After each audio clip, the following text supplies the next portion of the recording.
係財經事務委員會2013年嘅第一。Good morning, members. This is the first meeting of the panel on financial affairs in the year 2013. There is a quorum. We've also passed the time scheduled, so let's call the meeting to order.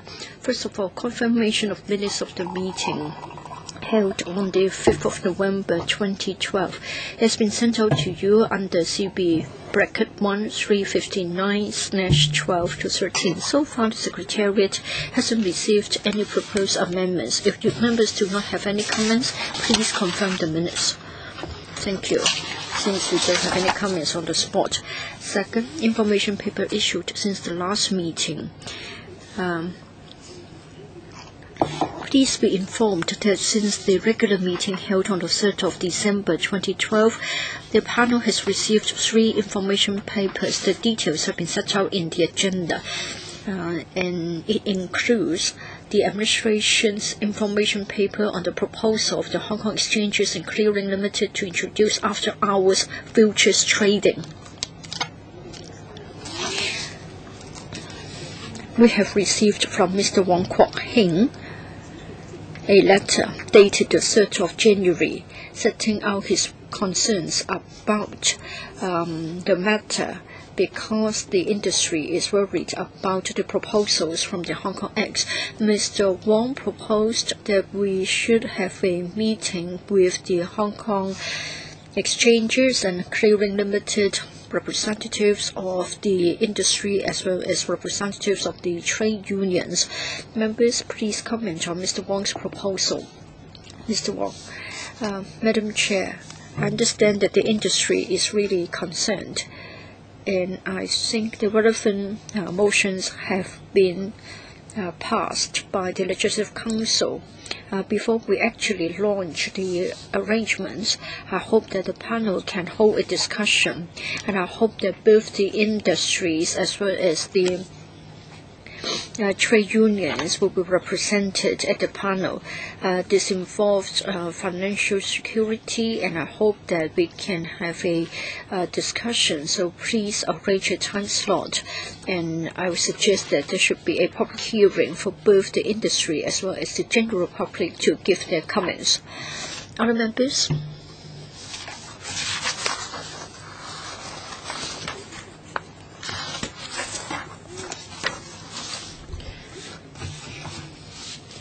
In fact, our third item is about the date of next meeting and items for discussion. Why don't we take the two together? Because I understand that the relevant arrangements will be introduced in March. So for us to have a discussion before March, it will be best to have a discussion in February. So why don't we take items 2 and 3 together? For the next regular meeting, it will be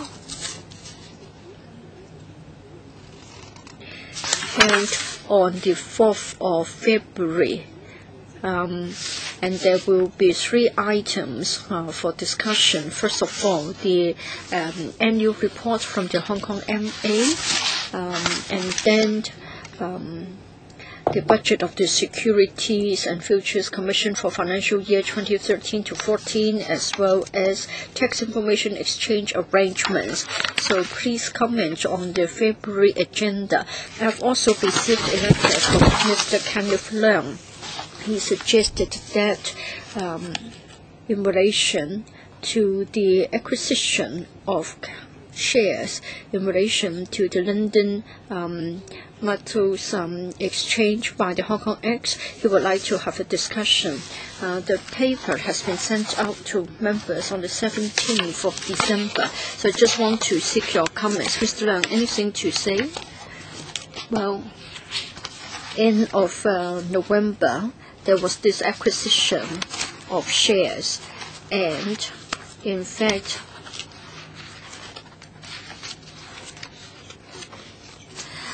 the media and the industry have become concerned as a result of the comments of a financial consultant.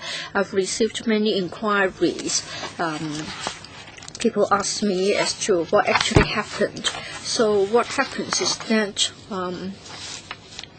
I think it is quite a sort of important issue, because we are talking about Cap 144, and I want to know about its relationship with the matter, and I want to know about the regulatory work of the SFC. Well, since the SFC is going to come to our next panel meeting, so I would suggest that perhaps the SFC should be invited to explain the matter to us concerning the acquisition of the share capital of the London Metal Exchange Holdings Limited by the Hong Kong Exchanges and Clearing Limited. Mr. Wong, you have already quoted from what I have said in my letter. Now, for the Hong Kong X to introduce the after-hours trading of futures in March, it is indeed a serious matter. And Mr. Zheng Wafeng's motion and my amendment to his motion have been passed by the LegCo. So I hope that at your next meeting, please arrange for a public hearing so that we can arrange for a discussion of the introduction of the after-hours futures trading. The administration has proposed 3 items. Mr. Wong has a suggestion, and Mr. Leung has also got a suggestion. Of course, we can always have more meetings than the regular meetings. I have this observation. I just wondered if you would agree with me. Now, for the point made by Mr. Leung in his letter, it is an individual case, and according to our practice, we won't comment on individual cases. However, for the relevant policies, of course, members may ask the administration to give a clarification. So for Mr. Leung's letter, maybe we ask the administration to give us a reply. And in the interim, we'll check with Mr. Leung whether he's satisfied with the reply from the administration, and then we'll decide on the timing to discuss the relevant policy issue. Mr. Leung, I don't think that would take up too much time, though I bear in mind that Mr. Wong may want to have a public hearing. Since the SFC will be coming next time, so the best way to go about it is to set aside maybe 20 minutes to see whether the Financial Advisors Act should be included or not. Well, the financial services industry is one of our pillar industries. I don't think we can afford to have anything dissatisfactory about the regulatory system. Well, if you want to talk about policy issues, we'll have to queue up. Yes, the SFC will be coming next time, but then it is on something else. Well, of course, the SFC is supposed to come to tell us about its budget. But Mr. Leung, I think you can raise any matter concerning the work of the SFC. So I would suggest that we refer it to the SFC or the administration so that they can prepare for it, and then we can have a discussion. I'm sure they would be ready to do so. Why don't we put it to the vote? I think it's about the policy as well. Well, as you understand that, as far as matters arising is concerned, or rather, as when we decide on the agenda, we would look at the priorities, and we will also look at the matters arising. It means that it will be difficult for me to be accountable to my constituents as well as those who have made inquiries with me. It took place in November. I think it's something rather fundamental. So, Madam Chair, why don't we exercise some discretion and then allow us to have 20 to 30 minutes time to discuss the matter? It would at most be prolonging the meeting for a slight period of time. It is more than just having 20 or 30 minutes more. Anybody may raise a question, and I have to deal with the questions in a fair manner.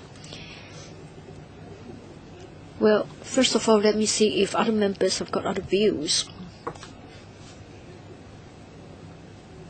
Mr. Sin, I think Mr. Kenneth Leung's point is important. It is meaningful. It is more than an individual case. It is a policy issue. I support him. All right, what about other members? Well, I suggest that perhaps we should take up the matter with the SFC so that they should set aside some time within the briefing to refer to this, and then Mr. Leung can ask a question when they do come. Is it agreeable to you, Mr. Leung? Indeed, Madam Chair. Mrs. Regina Yim.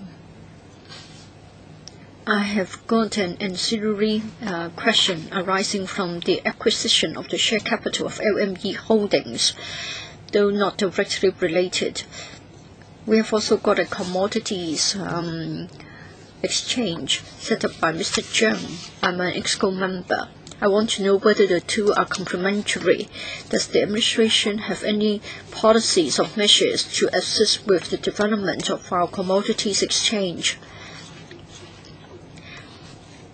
Well, we'll write to the SFC in relation to these 2 points so that they can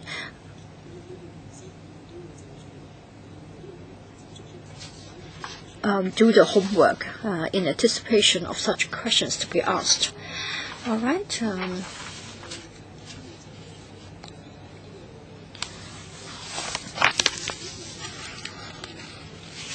So 3 items proposed by the administration. Mr. Wong's proposal. Other than that, do members have any comments? Well, for me, I think for the 3 items proposed by the administration, I think just the 3 of them will take up 3.5 hours. Mr. Wong, if I ask the administration to give an account on the introduction of after-hours futures trading, what is your comment? Madam Chair, I think we need to invite the industry representatives to come. Not too long ago, there was a motion debate in the LegCo, and the motion and the amendment to the motion were passed. This has everything to do with financial security. So please consider extending the meeting time. If not feasible, then please consider having a special meeting. Mr. Tian. Usually, I don't favor having special meetings, but then, in relation to Mr. Wong's proposal to have a public hearing, we need to consider the number of delegations. If we have only got 1, then we can accommodate it. But if there are a number of them, we will have to ask questions. You can't really accommodate all the items. Instead of rushing it through, would you consider having a special meeting? Well, there are 2 ways to go about it. If we want to do what Mr. Wong proposes, that is receiving deputations, we need to have a special meeting. Or we can prolong the February 4th meeting. We can ask the deputations to provide written submissions to us in advance, which we have done before. Mr. Hon TANG Ka-piu, I think the position of the industry is quite clear. Even if we have a public hearing, we will get the same views. That is, they have the same to say concerning the operation hours as well as the lunch break. I think their position is very clear to us. I think what is more important is the administration's reply as well as the SFC's reply. For public hearing, I think the views are already very clear. In Mr. Wong's letter, in Mr. Zhang Wafeng's motion, I think all the points have been clearly set out, and I think we understand them very clearly. I think it's a matter of the response of the administration and the administration's reply. I think that's more important. 呢個再開一次聽證咧，我覺得我哋都係好似其他議員咁講啦，都係重複嘅。即係嗰日張華峰議員響佢個動議嗰度咧，亦都係諮詢咗業界嘅意見，亦都將嗰個意見咧響議會嗰度提出嚟。咁當日亦都我哋有其他嘅同事咧，亦都就住嗰個議題咧，就發表咗響呢一方面嘅意見。咁你話如果再開一個 So if we are to call another hearing, who else can we invite? But I think that those who are interested have already expressed their views in writing. This is not something new. We have discussed it for many times. And there was a consultation beforehand.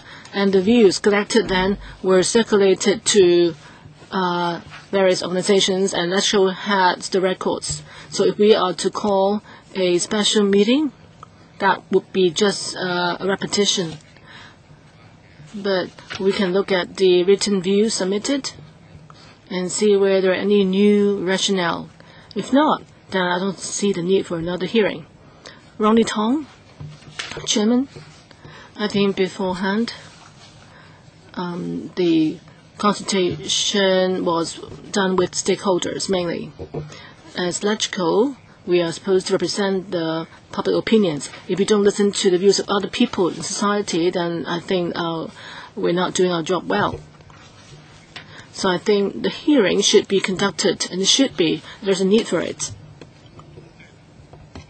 And I've noticed that colleagues seem to be resistant to having an extra meeting, but if James Tan thinks he can sacrifice his time, then I think we should do the same. This is what we should do. Some colleagues may think that this is a repetitive exercise, but I hope they understand that we are here to listen to the views of not just stakeholders, but also investors, international investors, or small investors in Hong Kong.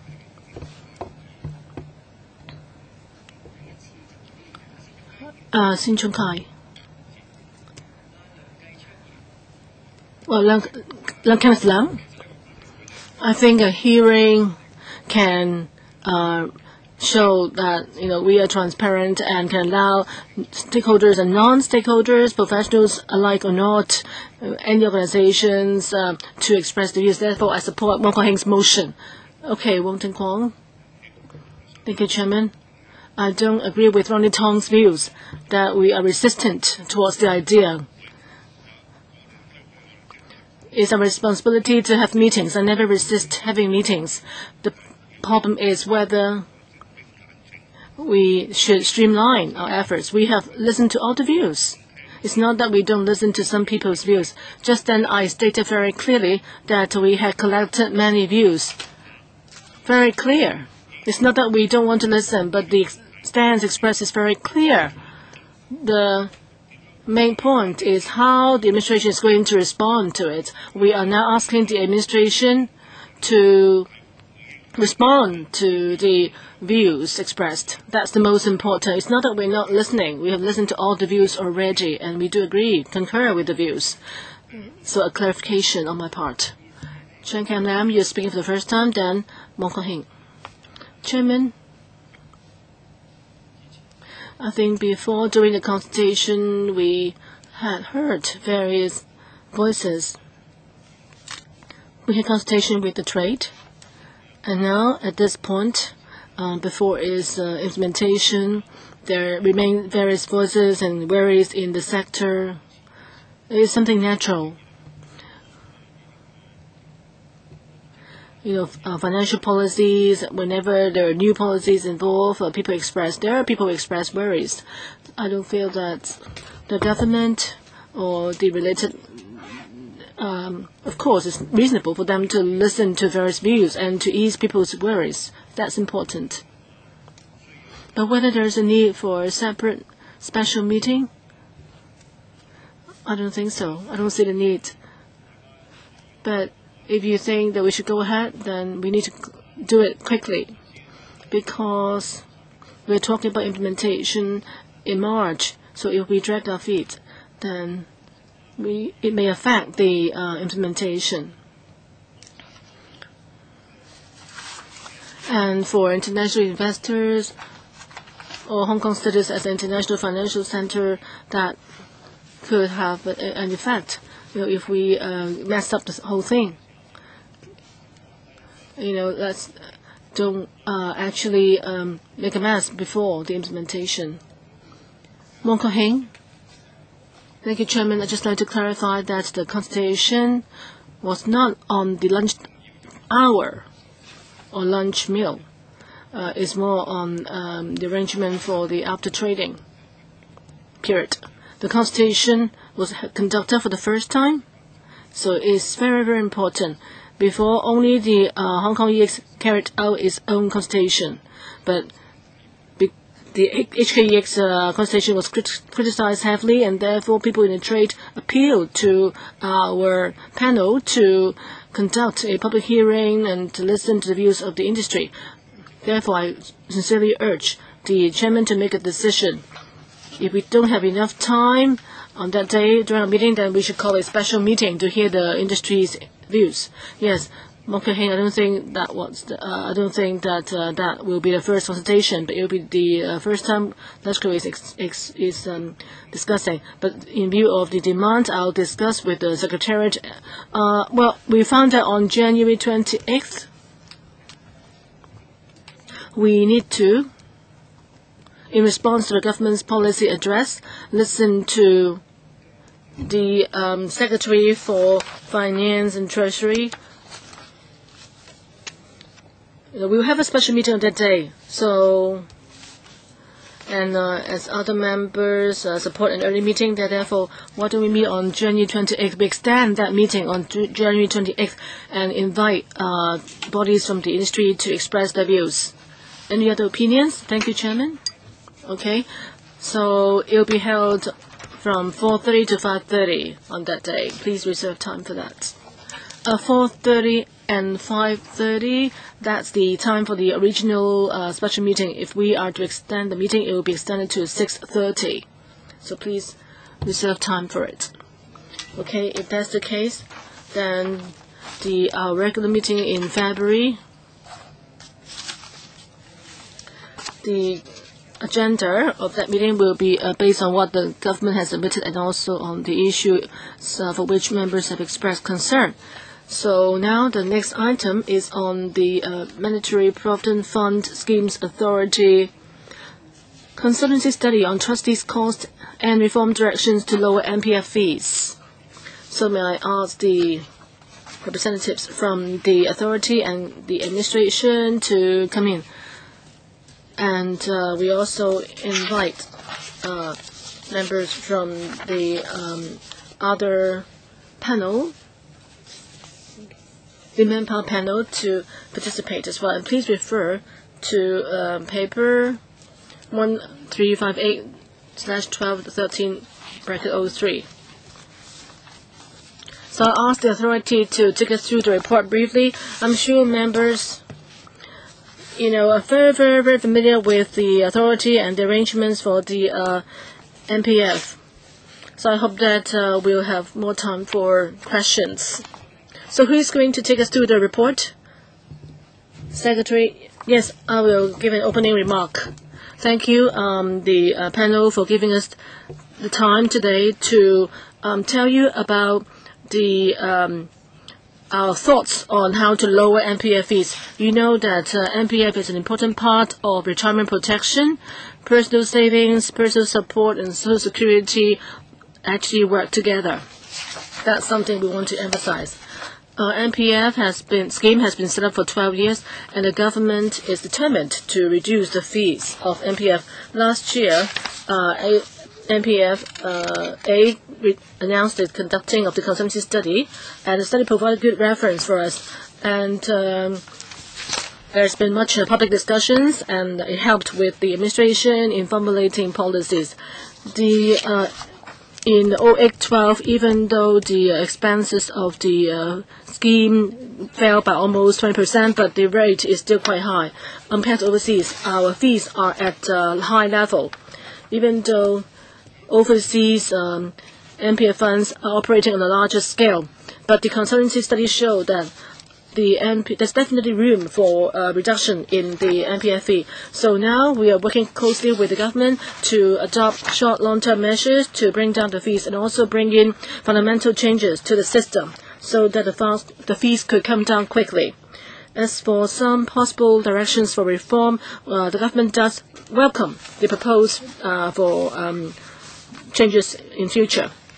And we are discussing with the authority to see what can be done to change the law and also to empower the authority to better utilize its functions. And we'll listen carefully to members' views, and hopefully we can come up with some concrete proposals in the short term for consultation with the public and LegCo so that we can implement those measures soon. Now may I invite Mrs. Chen, Managing Director of NPFSA, to take us through the consultancy study. Thank you. Mrs. Chen. Thank you, members. The authority all along has been devoted to improving the scheme and to simplify the administration. We are, actually in response to public demands, aware that the biggest concern is the high fee charged. Therefore, on the trustees' administrative costs, we have commissioned Ernst & Young to carry out a consultancy study. Now, I will take you through the results of the report. I'm sure you have with you an abstract of the consultancy reports. By September last year, the net return of the NPF is 3.4%, and the FER is 1.74%. During the consultancy study, we asked them to study the administration costs. Why are they so high? And this is the result. Shows that of the 1.74%, 0.59% are charges from investment management. Administration of trustees made up 0.75%. The remaining 0.4% include trustees' profits, sponsor charges, member rebates, and others. All these elements include profits.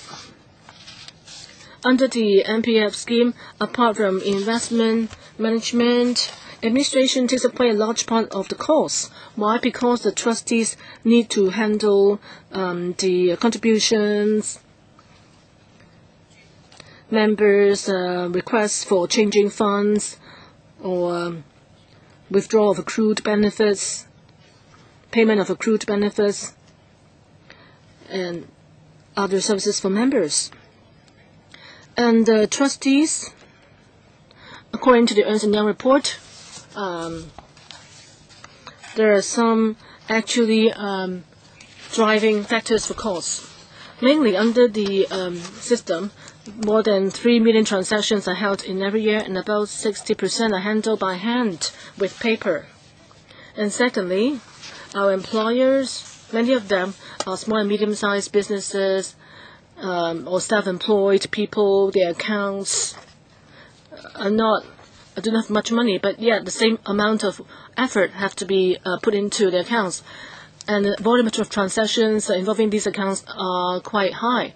So because of the large number of funds available to members and the large scope of services provided, therefore the trustees' administration costs are quite high, and because they need to provide quite a lot of manpower. And there's so many accounts. And fourthly, in Hong Kong, NPF, the asset scale is rather limited in Hong Kong. So there isn't that much economies of scale. And lastly, within the industry, competition isn't that big within the center, and there's little incentives for the partners involved to consolidate resources and reduce fees. So Ernst & Young proposed 5 areas of improvement to change the fee level.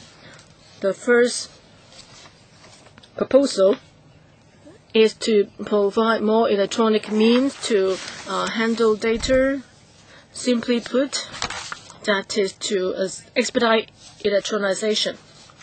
And also, even though we have now more than 2 million employees, we've got more than 7 million accounts, including contributions and personal accounts. So all these accounts need to be handled by the various trustees. And Ernst & Young proposed that we should help consolidate these accounts. in the transition to the arrangement where members can choose their own MPF schemes. Now we've got 41 schemes involving 464 funds. If we consolidate these schemes and the investment funds, and we can provide a more effective platform that could contribute to economies of scale. And then we need to clarify the objectives of the MPF system. As I've said, it is highly flexible. And relatively speaking, the cost goes up. So perhaps the society has to discuss the following matter. Do we want something which has a high cost with a lot of flexibility, a lot of services, or would us prefer a rather a model which has a lower cost? And then we need to improve the scheme governance and transparency. If we have more use of electronic payments, if we can consolidate the accounts, then it is said that 35 basic points can be reduced in relation to the cost. And then as a result of the growth of the assets, in 5 years' time, if everything stays put, we can also push it down by another 25 basis points. In other words, altogether, a maximum of 60 basis points can be reduced in relation to the expense ratio. But then we need the cooperation of the trustees and the sponsors.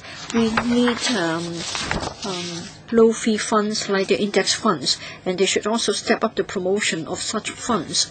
Well,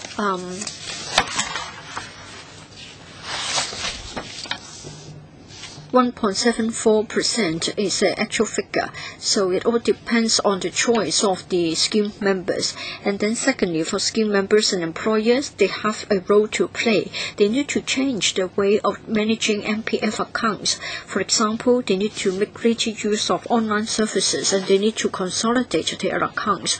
Of course, the MPFA has to play a role as well. We need to help them to simplify it, unify it, and also make greater use of electronic platforms. And we should also ask the trustees to merge their schemes and funds. For the government, we also hope that the government can help, and we need the community's participation, in the sense that we need to clearly define the role of the MPF system. In the short term, for the MPFA itself, there are 4 programs, and we have already launched them. We have already talked to trustees. We told them that for their services, they must provide low-fee funds, bond funds or equity funds. Yes, there's something rather conservative, but then among the 400 plus funds, just only 20 of them are not such conservative funds but of a low fee. Currently, the trustees are already writing up proposals to us. Secondly, we need to help them to streamline the procedures. We have already said that it should be simplified, unified, and or standardized and then automated. And thirdly, we need to consolidate the personal accounts. In the middle of the year, we are going to launch a major publicity drive, and we'll be writing to members who have more than 3 accounts, tell them where they are and encourage them to consolidate their various accounts. And lastly, we'd like to promote the consolidation of MPF schemes of funds that are not too efficient. As we have said, the costs won't be driven down too much even if we implement all the above 4 proposals. So we need to consider other reforms. We've already written to the government, and as Ms. Au has already said, the government, as far as the reform is concerned, would also consider certain reform measures, and we have proposed a number of directions. First of all, we should cap the costs. And secondly, we should make sure that for each scheme, there must be some low-fee funds, like equity funds as well as the bond funds. And thirdly, we should have low we have the default funds. What we mean is that 14% of the members may participate in a scheme and then they are not willing to make a choice. We've also heard certain voices because scheme members have said that they don't find it easy to understand MPF. So if there is something which is simple and is of a low-fee nature, then it can facilitate the choice by scheme members. And lastly, we would like to have a non-profit making operator providing low-fee funds. Now, all of them are sort of at a conceptual stage. All such have to be further considered and debated in the society. We need to reach a consensus before we can implement them. At the end of the day, the reform proposals may take the form of a combination of the merits of the 4 directions I have suggested. So we are going to cooperate with the administration, and we will be working together with the community to define the direction of reform in the long term. Thank you, Madam Chair. Let's manage our time better, and there are 8 members wishing to ask questions. First of all, I will have a 3-minute rule, including both the question and answer. Mr. Tang Ka-piu. Thank you, Madam Chair. A simple question. On the 26th of November 2012, you had a press conference. As far as your administrative and statutory frameworks allow, you said that you would launch the measures within your control. What about the 4 reform directions, and what about doing away with the offsetting arrangements? What is the position?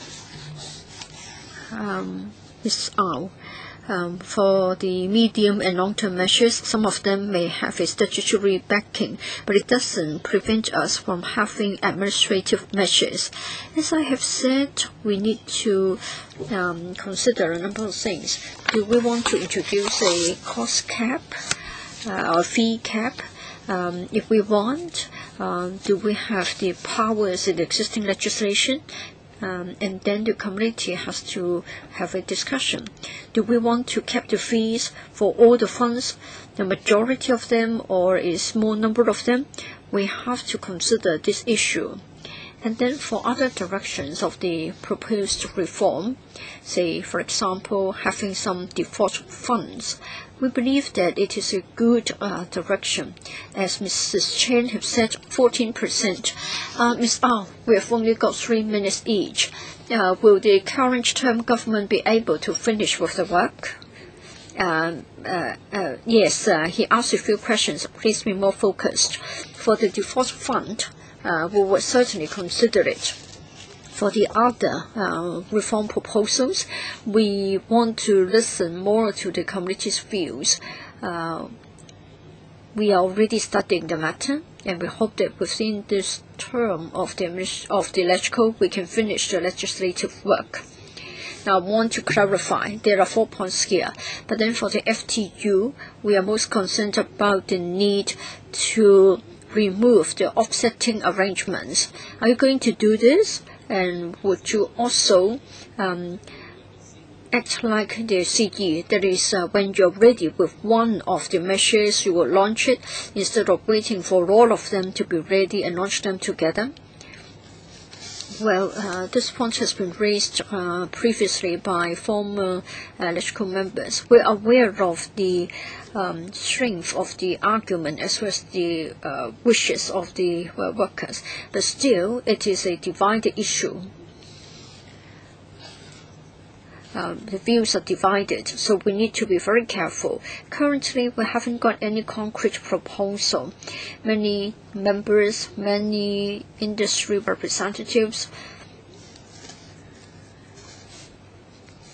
have said that we need to consider which should take priority. We want to protect the employees. Which one should be given priority? I think we need to discuss the matter cautiously. Mr. Wai-king, Madam Chair, for the MPF, there are 4 major issues: members numerous, accounts numerous, incentives little. The administrative cost accounts for 75%. $2.7 billion a year have been taken up, eroded by the trustees. So if we don't carry out the reform, there's no future. Now, the MPFA has suggested 4 major reform proposals. Now, the administration's representative would not give a timetable, and there isn't a roadmap. What about Ms. Anna Wu, chairman of the MPFA? I do agree with your reform proposals. Being the chair of the MPFSA, what is your idea about the roadmap as well as the timetable of implementing the reform proposals? Ms. Wu. Thank you for your question. Well, for the proposals here, now the CE has a 5-year term. I hope that we can have some breakthroughs within the CE's 5-year term. What is important is that we have already passed the 10-year milestone. We've gathered 10 years experience.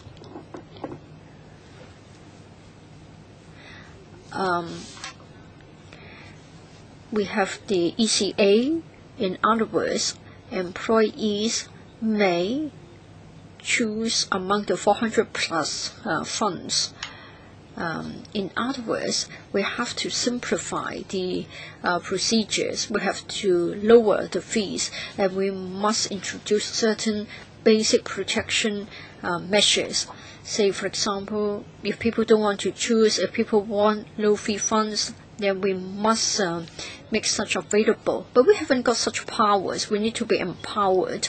As to why we have been talking about a not-for-profit operator, now, among the 19 trustees, if we are to introduce 1 or 2 more trustees which operate in the form of social enterprises or more like social enterprises, then there will be more competition in terms of the costs. The CE, in his electoral platform, has already said that he would like to improve the MPF system. I also hope that in his term of office, he can sort of introduce the policies. There's also one other point that I want to address. We have already introduced the ECA. We have already upheld our ultimate goal. We want to have the full portability, and the full choice, and we'll be working towards that. Well, Madam Chair, for Ms. Wu has just said, does it mean that in 5 years' time we are going to see the implementation of the 4 reform proposals? Does it mean that we will be seeing the statutory work being done to introduce them? Ronnie Tong, Sin Chung Kai, James Tian, Wong Ding Guang, myself, among others, would like to speak. Mr. Tang Ka-piu would like to speak for the second time. Does any member wish to speak? If not, I have to draw a line here as we have to catch up the time lost. Mr. Ronnie Tong. Thank you, Madam Chair. Many employees, especially the young people, think that since the rate of return is so low, they would rather have a bit. In other words, they would like to have some more speculation. In other words, there is a market for the more aggressive funds. I don't know how many such schemes there are, but probably there are over 100 of such arrangements. There must be hundreds of them. In other words, it will give rise to the higher costs. I do agree with the proposals here. That is, we need to consolidate the schemes, but I don't actually know how they will be done. Free competition in the market is the cornerstone of our success, and it is one of our core values. So how are you going to consolidate them? Would it be like what the Consumer Council has said and has done? There is regular publication of the FDR, and if the funds of the schemes are similar, can they be merged so that we have a more reasonable number of choices, like something under 100? So instead of imposing something on the operators, imposing a consolidation on them, we encourage them to consolidate the schemes. Yes, Morning Time pointed out a key question. 464 funds. Now, in total, are we providing a retirement investment platform or a versatile retail investment platform? This is something for people to think about. We do have many choices and flexibility now, yet the costs are high. Under existing law, the authority has actually tried to warn people, and the authority also scrutinizes each new fund being applied for. If the costs do not come down, then we may not approve applications for funds. And for existing funds, whether there's room for consolidation, Mrs. Chen has been discussing the issue with trustees and the industry. But we need to consider legislation if the short to medium-term measures fail to have any effect. Can you supplement, Mrs. Chen? Yes. All along, trustees have tried to consolidate their schemes. There are more than 40 schemes now. There have been 20 that were merged. So the operators would actually take action if the schemes are not economically viable. Of the 400-something schemes or funds, as Ms. Au said, we have ceased to approve similar funds. And we have actually assisted with the consolidation of more than 90 funds already. So it all depends on what trustees can do on their part. If our goal is not yet reached, we will take other actions. Sin Chun Kai? Just then, Ms. Wu made an important point. If we don't have full portability, then we can't really reduce the operating costs. Because now we have more than 7 million accounts. If it's just half portability, then it will just be reduced to each member having few accounts. I think that if we don't have the offsetting arrangement, then we can have full portability. So just then you mentioned, you said that even if we go ahead with the 4 proposed measures, the cost effectiveness would not be greatly enhanced. Therefore, the key is to remove the offsetting arrangement. Each fund on the whole occupies about 800 to 900 million. As you can see that for the better operating funds, they actually get by with 20 basis points. But because of the limited economies of scale, problems arise. So I'd like to ask the authority, is it possible for you to activate consultation or to put measures to remove the offsetting arrangement within the next 4 years? I support your proposed measures. You can have a price cap with no problem with supporting your price cap. So the thing is, after you've carried out the 4 measures, I'm afraid they will not be enough. So is it possible within the next 4 years, within the current legislative year, to remove the offsetting arrangement? Secretary, as I responded to another question earlier, I'm not going to repeat what I said, but I'd like to raise the point. To drive down costs, most important is there have to be changes on several fronts. 1, 65% of the current transactions of the 30 million transactions every year are manually performed. And this is something that we need to look into. We need to help employers to do the transactions. And also, how come we have more than 7 million accounts when there are only 2 million employees? So this is about changing people's behavior. Each person should have the most 2 accounts. If that's not done, should we opt for legislation? But what would the public think about us depriving their rights? And we also need to discuss with the authority to encourage more the use of electronic means. For example, the creation of a central data bank so that employers and employees in the future can track their contributions, the status of the contributions. And that would lay a good basis for full portability. Chairman Wu? Yes, supplement. On November 26th, our press conference, we did mention converting to full portability is our final goal. We hope that we can look back at the matter in 2-3 years. We are actually getting prepared for full portability, but we can have two choices as well. One is we hope that with the support of the chief executive, there can be support, and also we want to see that if what would be the we don't want to actually cause more administrative costs. We hope that we can assess the whole issue once again, but we do have a preset objective. As for the 4 measures proposed, and these are measures that come out from the consultancy report, and there may be implications for legislation to implement the measures proposed. For example, the default fund arrangement. We can see the overseas examples as well. If we were to have default fund arrangement, basic low fee default fund arrangement, and at the same time provide a pooling. So sorry, Ms. Wu, please be concise. So I think we have to think of ways to cut the costs. Kenneth Lau, Chairman Wu, just then on page 8 of the PowerPoint, there's the mention of an issue, and that's something that the government has not yet clarified. That's about the role of the authority. I think for all high-risk funds, high-cost funds, I think they should not be included because of the more than 400 funds available. Many of them are retail funds plus MPF funds. So my first question is, for your long-term reform,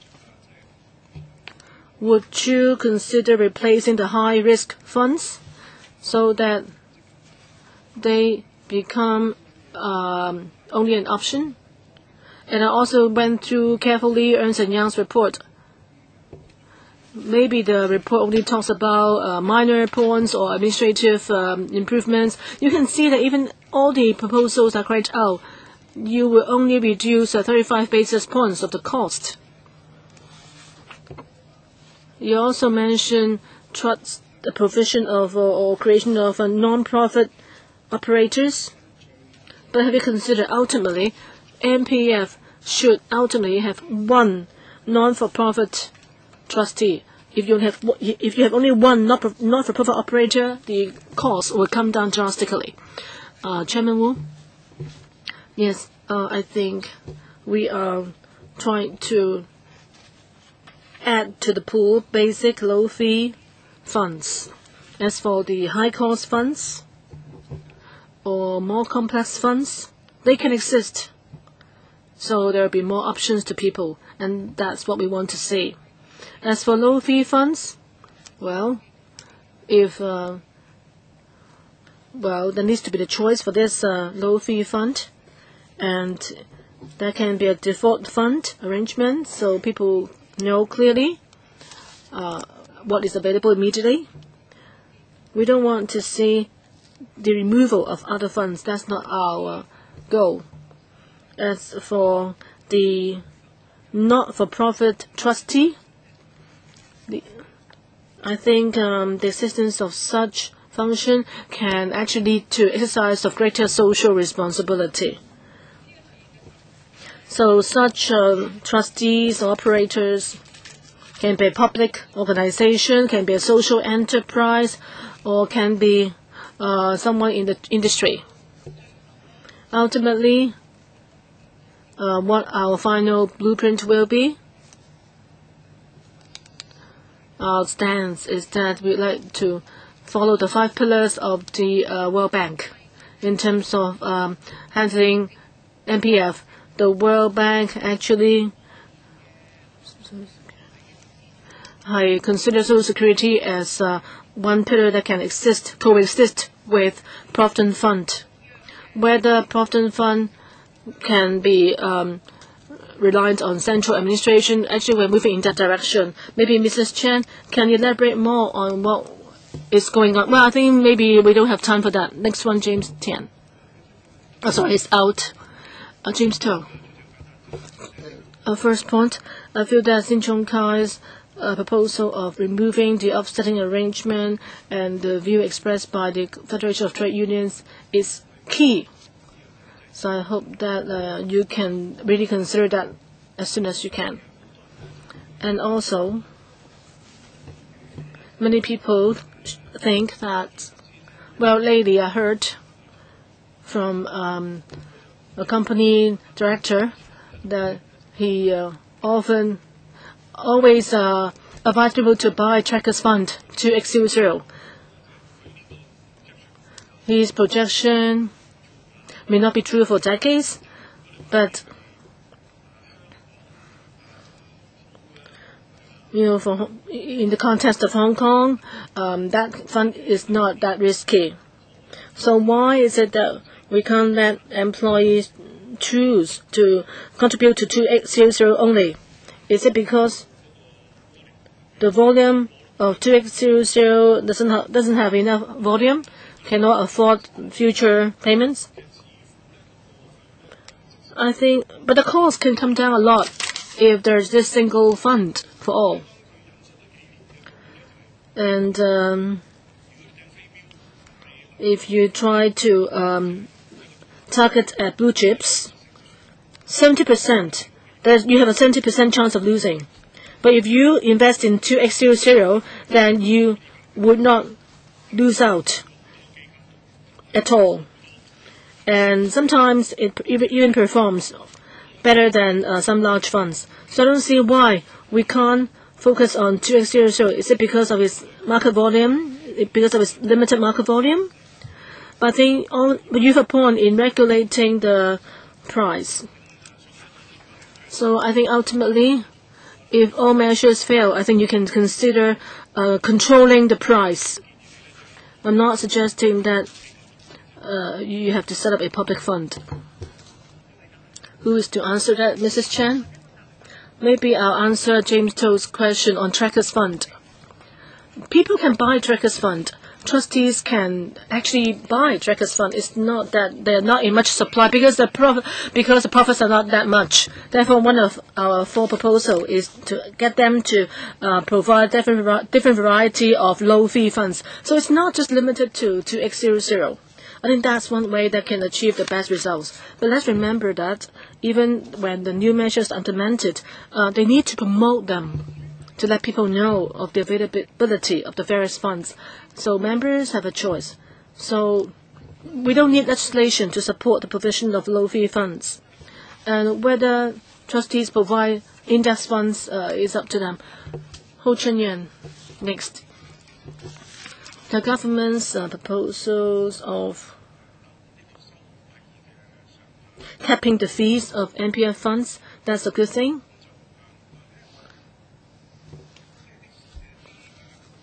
But for employees, when they choose a fund, they need to consider the risk involved. You know that the government, for low-fee funds and so forth, how safe are they?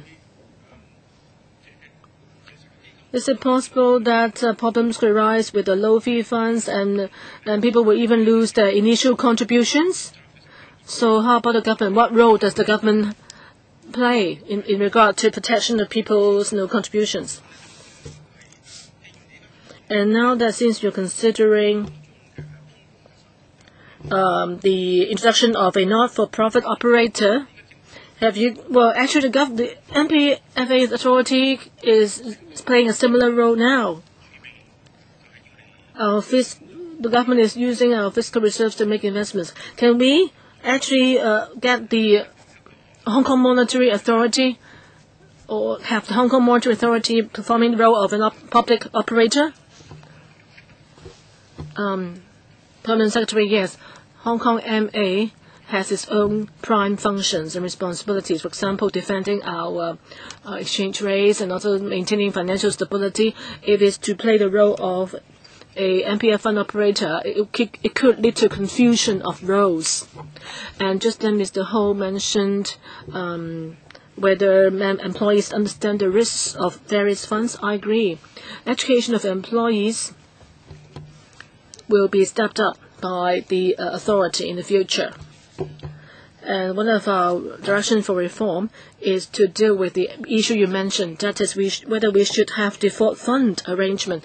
That is, the authority needs to discuss with us whether we can standardize some kinds of funds and ask each operator or trustee to provide such default funds, low-risk funds in a scheme. For example, index-linked funds.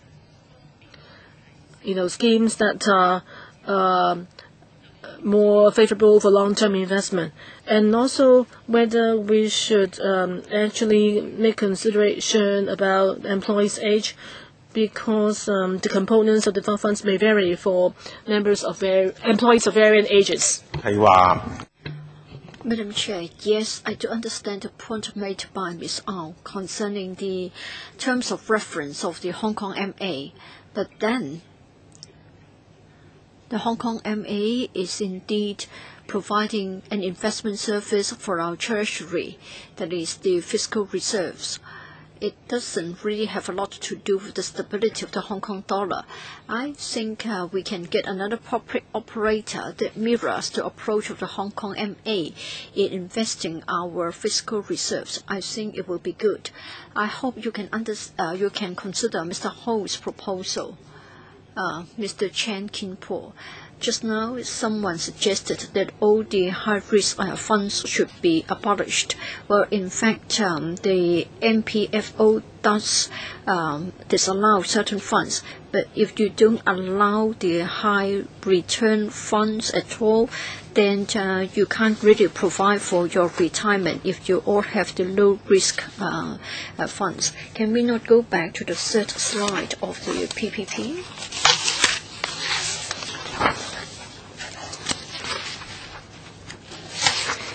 It's about the maturity horizon. You skipped this slide, but I think it is a very important one, and I hope everybody would understand.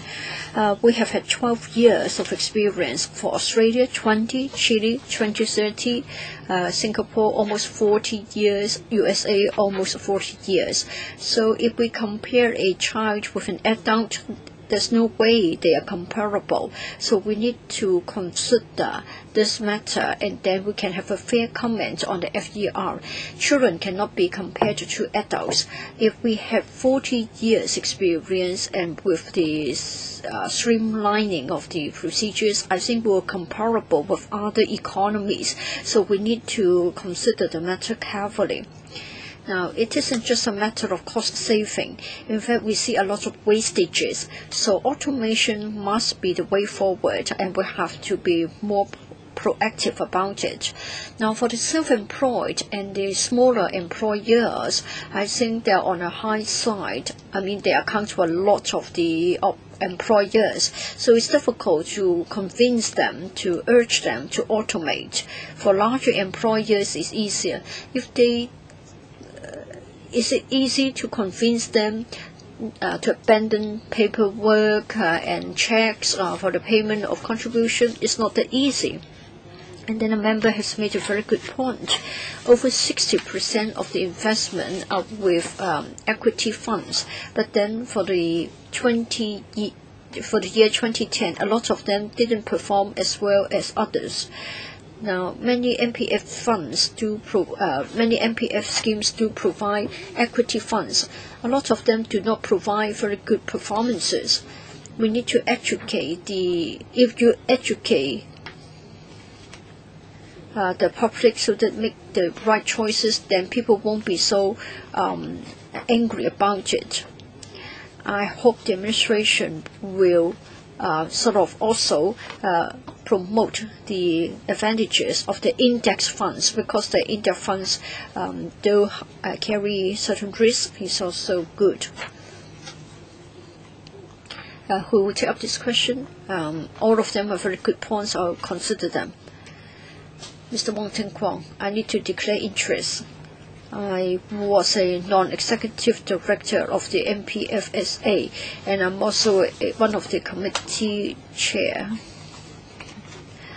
For the cost study fundings, I have a positive reaction towards it.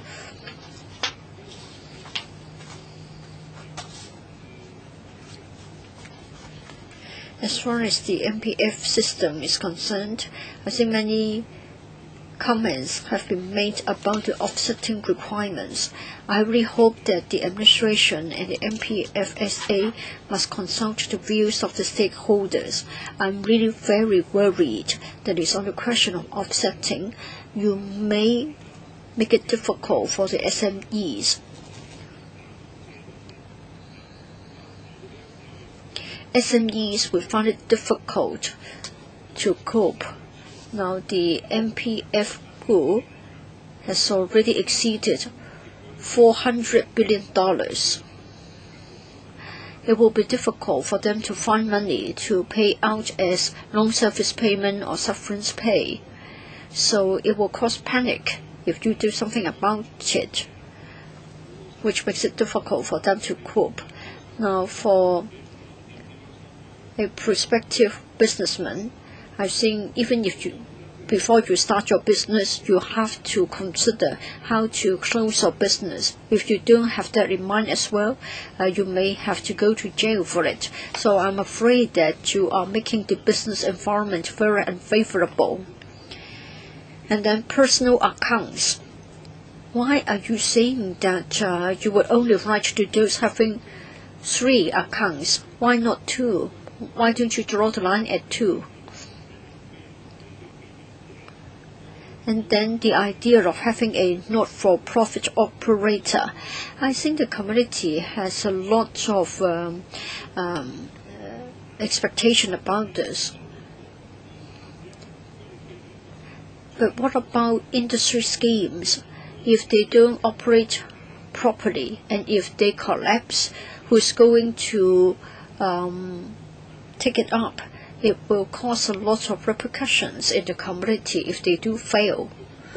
Mrs. Chen, consolidating the accounts of a person who have more than 3. Now, as a result of having the offsetting arrangements, employers don't want their employees to make changes to their accounts. So there must be at least 2 accounts. There is the contribution account, chosen by the employer, and then the personal account. So there will be people having more than 2 accounts will write to them to urge them to consolidate the accounts. That would be the priority. Mr. James Tian, I had to go to another meeting, so I was absent a moment ago. Can we not go back to the slide showing the 4 reform proposals? Yes. Madam Chair, for the first 2 of them, they are feasible, capping the fees and provision of low-fee funds. But what about the 3rd and the 4th ones? In particular, for the 3rd one, I just doubt whether it is feasible. You want to have a basic low-fee default fund arrangement. So probably you just deposit the money with a bank and then you get the interest and then you do nothing about it. But then for anything which is low fee, then it must be a low return. Do the community really want to have this 3rd proposal? The 4th one, not for profit. Who would be there to do it not for profit? For you. And then for the so-called not-for-profit operator, they are not-for-profit, but it doesn't mean that they won't spend your money. They can have a CEO with a salary of $2 million, driven to work in a chauffeur-driven cars, all those sorts of things. Now with Mrs. Chen here, to me, I think the rate of return of the MPF schemes is really much lower, much worse than the Hong Kong MA's management of the fiscal reserves. Now we have $24,000 billion. The Hong Kong MA has been very sort of careful in the sound management, but then they have performed much better. Why don't we ask the Hong Kong MA to do it?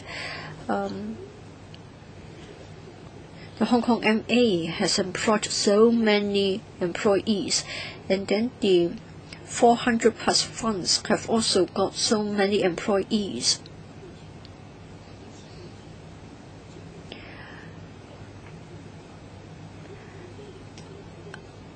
we have got so many different kinds, so many different banks, so many different schemes. It will be difficult to cap the fees, lower the fees. Why don't you just ask for one single operator to do it for everybody, so that the rate of return will be higher? Maybe Ms. Au can answer this question. Thank you, Mr. Tian, for this question. Just now, Mr. Tian has raised a very important point.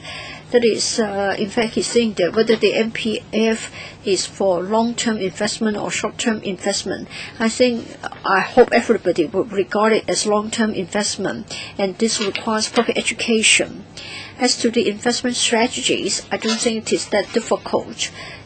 If the market has a demand, the products will be available. Low fee default fund, lower risk may be something that the market wants in the long term. So when we design the default funds, if employees don't make a choice, as Mrs. Chen has said, 14% of the employees don't choose to select the funds. So perhaps we can have something like that. What about not-for-profit? Do you have a simple reply? I don't know whether if the chair or Mrs. Chen would like to comment. Yes, I can briefly talk about it. For the 4 proposals, Mr. Tian said that the first 2 would be more feasible. However, if the existing trustees are willing to do it, they can do it now. It's a matter of whether the market, whether the industry has the will to do it. If not, then we have to introduce legislation to regulate it. And then for the 4th point here, there's a point about the not-for-profit operator. It may take different forms. Among the 19 trustees, we would like to introduce an additional role for the 19 trustees. And for the default funds, in fact, it has been practiced in other countries as well. The time is up. Let me ask my own questions. First of all, like Mr. Tian, I'm concerned about not-for-profit operator. I've asked many questions.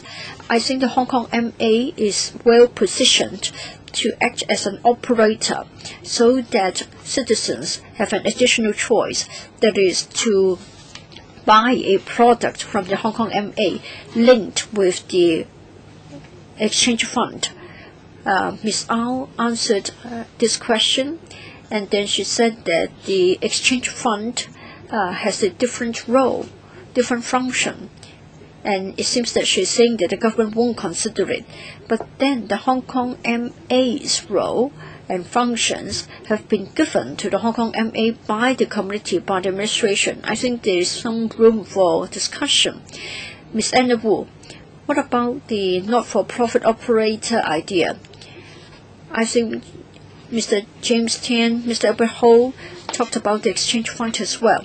So on this occasion, would you also consider the exchange fund as one of the not-for-profit operators? And for the low-fee default fund, I think the community really hope that after this round of review, you can come up with some very simple choices.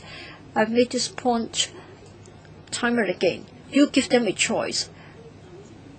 That is, allow them to keep the money in their bank book. They don't even want to pay any administrative fees. So they want to have no fees. They would rather not to receive any interest payment. So is it possible? First of all, not-for-profit operators. We are considering different not-for-profit trustees, and it may include a public corporation. For the 4th proposal, if there is a consensus, then we would consider who should be the operator. And there are overseas models. So, for example, a trade union may be a trustee. For us in Hong Kong, it may be difficult to adopt such a model. Would you answer the question directly? Would you consider the Hong Kong MA as a possible candidate, as a not-for-profit operator? Many members have made the same point. Well, first of all, we need to consider whether there should be a not-for-profit operator. Once we have an answer to that question, then it's easy to move on.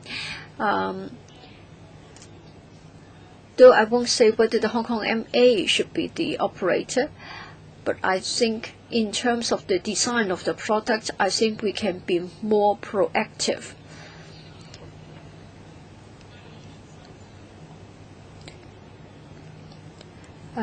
We hope that the trustees have more choices.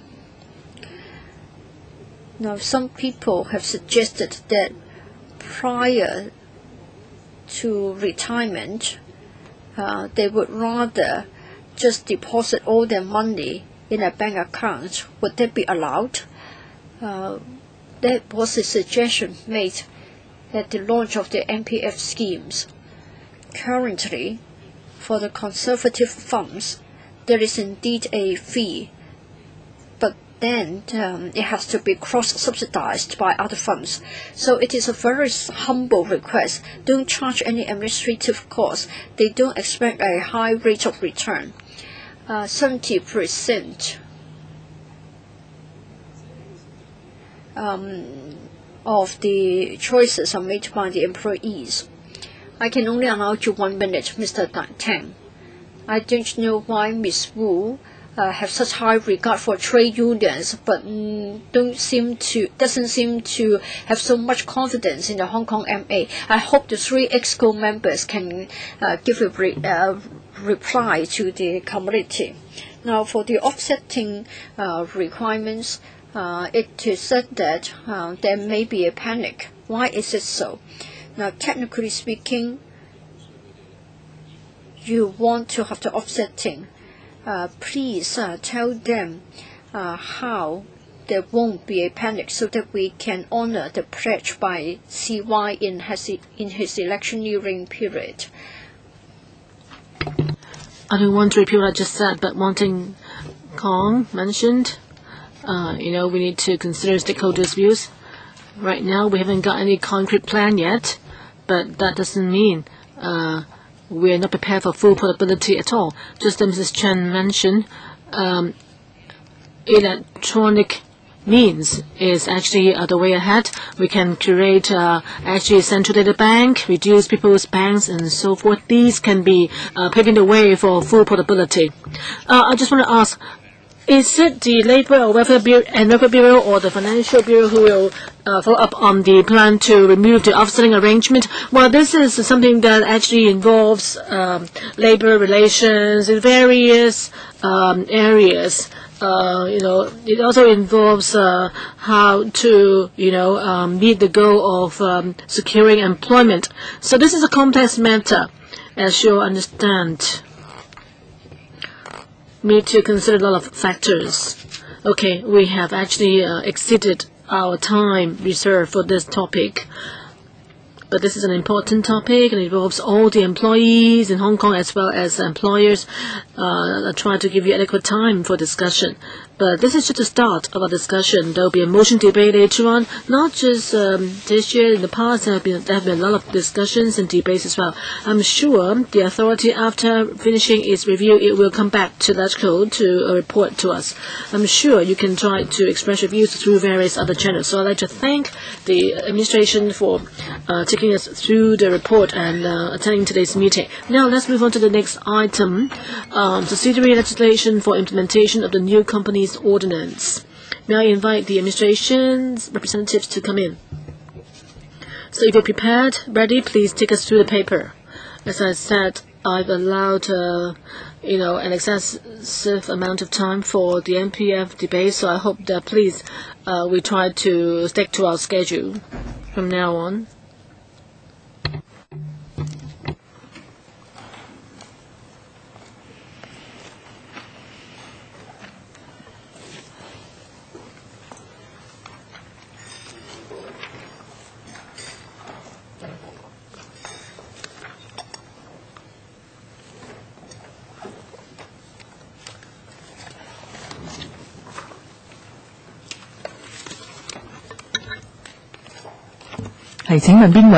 So who will take us through the paper?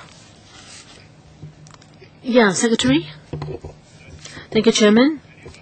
The paper is about the subsidiary legislation required under the new Companies Ordinance. Last July, LegCo passed the Companies Bill, and it was gazetted in August. The administration now is actively doing the follow-up action, hopefully to bring the new CO into operation in the first quarter of 2014. An important part of our work is to devise the relevant subsidiary legislation. The ordinance authorizes the Chief Justice and the Financial Secretary to make subsidiary legislation on various matters. And the legislation concerned is mentioned in paragraph 4 of the paper. I hope members understand that from A to L, most of these legislations will be passed through negative vetting. M will be acted by the Chief Justice. Later on, the Registrar of Companies and her staff will take members through the content of various subsidiary legislation. But I'd like to mention to members the procedures ahead. Members may have the paper on the subsidiary legislation. There are altogether 13 pieces of subsidiary legislation. So to facilitate vetting from next month onwards, they will be submitted to LegCo in 3 batches. Members may note that the second batch, that is those scheduled for March, will have a fewer number of legislation, because in March, April, members will be busy with debates on the budget, and also there will be public holidays. So I suppose you may not have that much time for meetings in that period. Therefore, our second batch of submissions will have fewer legislations. So we just want to have make sure that members have enough time for discussions. And also what's worth noting is that for the 3 batches of legislation to be submitted in February, March, and May, the vetting, there will not be any overlap in vetting time. So if members think that there's a need for the establishment of a Bills Committee for any of the legislation, members can actually work on them batch by batch. So it's better for continuity. And also, apart from the subsidiary legislation, later this year, there may be the need for some consequential amendments, because the commencement of the new CU may require other amendments. And we expect to do this later this year. And for the commencement notice of the CO will be carried out this year. So I hope that by the first quarter of 2014, the CO can be implemented. So I now hand over the time to the Registrar. Please be brief, Registrar, because we're running out of time. Thank you, Chairman. The 13 pieces of subsidiary legislation are actually more about technical amendments and procedural changes. And about 10 of them actually involve rewrite of existing legislations. And because of the new CO, we need to designate particular clauses and procedures. Maybe I'll ask Ms. McKenna to explain to members the relevant clauses, and I and Ms. Ho will explain to you the auditing clauses and the fees. Ms. McKenna, please. There are 6 pieces of subsidiary legislation which I will take members through. Basically, items A, B, C, F, and J and K in the paper. The first one is the company's words and expressions in company names order. This basically replaces existing Chapter 32A of the current CO, and it lists words and expressions which require the prior approval of the Registrar of Companies if they are to feature in a company name. The list has been modified after consultation with government departments and bureaus. Obsolete terms have been removed, and other expressions have been added which have caused problems. There's actually no substantive change in the legal position in relation to this particular order, and there's nothing that I think I need to draw to members' attention. The second regulation is the company's disclosure of company name and liability status regulation. Again, this regulation restates requirements of the existing companies ordinance, basically section 93 and 94, relating to the display and publication of a company name and disclosure of its limited liability status in certain circumstances. Basically, the company name must be displayed at its registered office or other place where it carries on business, and it must be published in its business letters and other communication and transaction documents and instruments. We've added specific provisions to provide for electronic display of names, and we've clarified that these obligations also extend to electronic communications and the websites of companies. During consultation, comments were received that there should be no need for company names to be displayed at any other place of business that's not open to the public, and we're considering introducing amendments to this effect in the regulation. The third regulation is the Company Records Inspection and Provision of Copies regulation. That's item C in the paper. Basically, this regulation prescribes where company records can be kept if they're not kept at the registered office of the company. The regulation will provide the details for the inspection procedures, copying whilst inspecting, and being provided with copies by the company. After taking into account comments received in consultation, we propose that the company records can be kept at the registered office or any other place in Hong Kong. We propose that inspection may take place at the registered office in the same way as under the current company's ordinance, and if the records are kept elsewhere, inspection may take place upon 2 working days' notice. The detailed requirements relating to the inspection provisions and the obtaining copies, fees, etc. are set out in the regulation. And again, they're quite technical, and I don't intend to go into them in any great detail. The next item under my purview is the company's disclosure of information about benefits of directors regulation, which is item F in the paper. This states with some modification the existing law on disclosure of directors' benefits in the notes to the company's financial statements. The requirements are set out in the main body of the ordinance, section 383, and this regulation basically provides the detailed disclosure requirements. Again, in many respects, it restates the existing law. Where appropriate, we've made clarifications. For example, the scope of emoluments is clarified so that it clearly includes bonuses, sums paid for accepting office as a director. Also, for example, for benefits otherwise than in cash, the nature of the benefit must be disclosed as well as the value. We've modernised the language, so pensions will be replaced by retirement benefits, but otherwise it is a very technical regulation, basically restating existing law with modifications required as a result of the new legislation.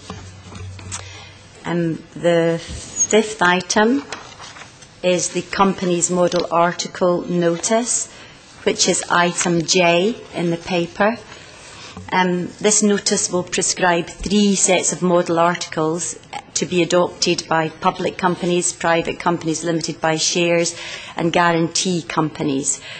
These will basically replace current Table A and Table C set out in the first schedule to the company's ordinance. The model articles for the type of company will apply by default if no articles are registered by the company upon incorporation, or insofar as they're not excluded by articles that are filed. We have 3 sets of model articles, the most comprehensive being for public companies. Those for private and guarantee companies are shorter and more concise, recognising that these smaller companies need simpler internal regulations.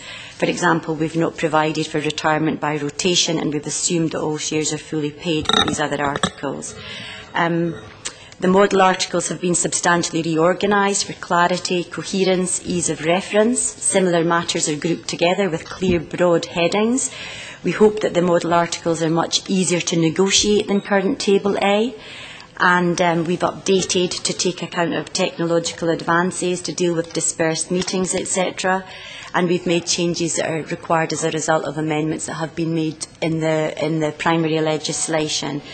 I of course, like Table A, these are optional. All companies are still at liberty to create bespoke articles to meet their own needs, and we do consider they are a vast improvement on the current regulations. The final item under my purview is companies' non-Hong Kong company regulation, which is item K in the paper. Basically, there's no substantive change in the law. What we've done with this regulation is we've taken out procedural requirements that currently are in the main body of the company's ordinance, and we've put them in this regulation. These deal with companies incorporated outside Hong Kong, which have established a place of business in Hong Kong.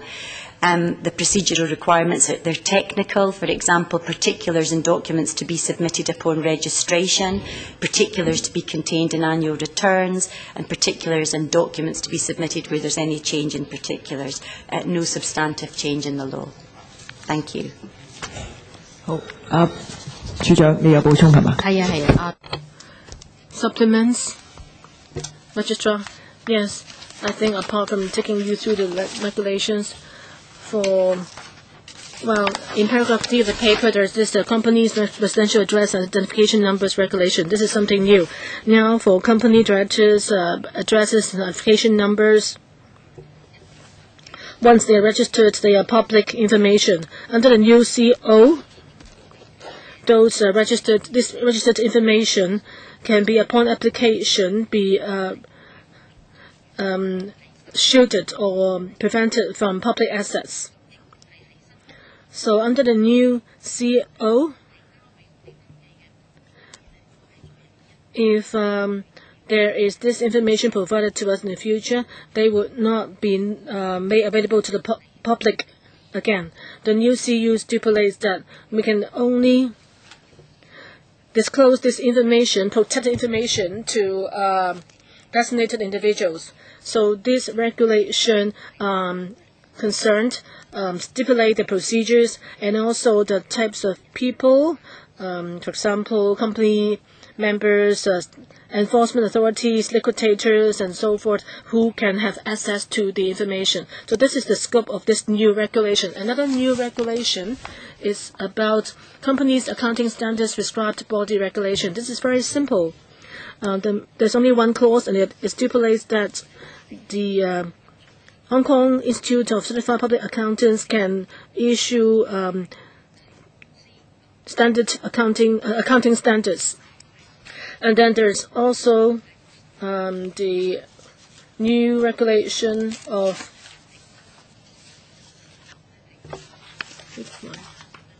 unfair practice proceedings rules. Right now, the procedures for the proceedings need to be conducted on the basis of companies winding up rules. But this is not an ideal, because even if there is application to be made, the companies concerned may not be in the process of winding up. Therefore, we propose to regulate the conduct of applications under the CU regime by a specific set of rules, and the rules will be made by the Chief Justice and subject to positive vetting procedures. And it will set up procedural requirements regarding the form of the petition. So another regulation that I'd like to introduce today is the revision of financial statements and reports regulation. Currently, company directors can, on the basis of needs necessary, make revisions to the financial statements. Under the new CO, the same clause is retained, allowing company directors to revise financial statements. But under the new CO, Chap 408, that is a 399 of the new CO, we have bring in the criminal liabilities of auditors. So, because of the new criminal liability for revised financial statements, we retain the same right, the same liability. So therefore, we retain auditors' liability in the new regulation. The last regulation I'd like to introduce is a company's fee regulation. This regulation will settle the fees payable to CR for its various functions. Right now, under the Schedule 8 of the existing law, our fees are announced, but with the rewrite, Schedule 8 will be repealed. Therefore, we need to settle the fees through regulations again. And there are 3 types of fees which are listed in the appendix of the paper. And the last 2 regulations relate to auditing. May I ask Mrs. Ho to introduce them? Yes. So I think we would expand the Director's Report regulation to include equity-linked agreements entered into by a company, and also if a director resigns because of differences in opinions with other board members, then the reasons has to be released in the director's report. But this would not apply to companies making summary financial reports, making other reports. And the next one is about companies' summary financial reports regulation. The biggest difference here is now only listed companies can make summary financial reports, but under the new law, non-listed companies can also make such reports. So under this regulation, the rules and technical matters will be spelled out. Thank you. The briefing is very detailed. So far, we've only got Mr. Kenneth Leung wishing to ask questions. What about other members? Mr. Sin as well. So 3 minutes each. Mr. Leung. Thank you, Madam Chair. I want to ask a question about companies' revision of financial statements and reports regulation. My constituents, as well as the chair, would probably be concerned about this. Now, it will be covered in a subsidiary legislation. I did talk to the FSTB. I've been told that I just should have expected it, because in the principal ordinance there is already a provision concerning the auditor's liability. But then if you have the auditor's liability, it should only be found in the principal ordinance instead of the subsidiary legislation. The existing section 408 has room for improvement. That is, for section 408, if you're going to improve it, and if you read it together with the provision concerning the revision of financial statements and reports, do you think it is feasible to have it housed in the principal ordinance?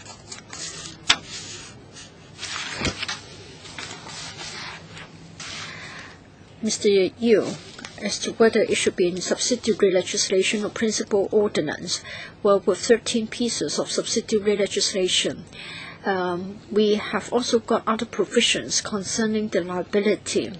Well, under the principal ordinance of the CO, of the new CO, the administration has already been empowered to introduce liability provisions. For the revision of financial statements and reports, the relevant requirements are in the regulation, subsidiary legislation. For the auditor's liability concerning section 408, we believe that the provision should follow right after the mentioning of this requirement. Mr. Leung thinks that 408 could be further enhanced. We do agree. The section 408, as it is drafted, may not cover everything that we've intended in our policy. But then section 408 has already been incorporated into the bill, and it will come into effect together with other provisions of the new CO. So we believe that the subsidiary legislation should echo this point and come into effect together. We have already talked to the Hong Kong ICPA. We'll try to see what we can do to address the concerns, and then perhaps later on we can consider revising it to improve it. Mr. Sin Chung Kai, not really a specific question. There are so many pieces of subsidiary legislation. I think the administration should expect a subcommittee on it, because after all, it is something new. So please don't assume that we will just pass them very quickly. You should expect a subcommittee to be set up. For Mr. Sin's observation, when we had a discussion with the Bureau, we had already raised this point. So we have talked to the Legal Services Division. Now we have made a proposal. We have got three. We would like to divide them into 3 batches so as to ease the pressure. Perhaps our Legal Services Division may also want to comment on this point. Thank you. Well, for the proposal tabled for you, what we want to do is that for the subsidiary legislation under the CO, they should be divided into 3 batches. If I may provide some additional information to you.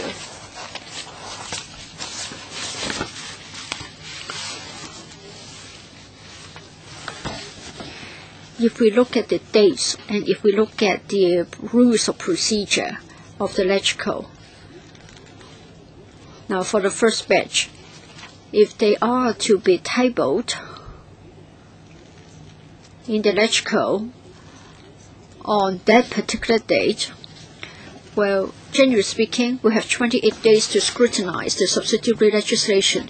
Should there be an extension of the scrutiny period, there will be altogether 49 days. In other words, if we start counting on the 6th of February, and in between we do have the Chinese New Year, and we have to check as to when we can set up a subcommittee by the House Committee. And of course, we have to set aside time for the subcommittee to report back to the House Committee. We have to bear in mind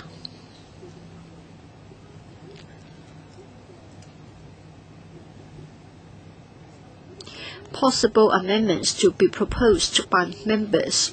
According to the rules of procedure, there are certain timelines that we have to follow, so there will be certain deadlines. We need to follow the deadlines to give notice to move amendments. Therefore, for the first batch, probably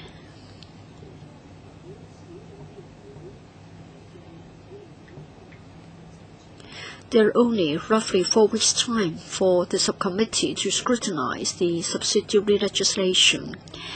And of course, on the 27th of February,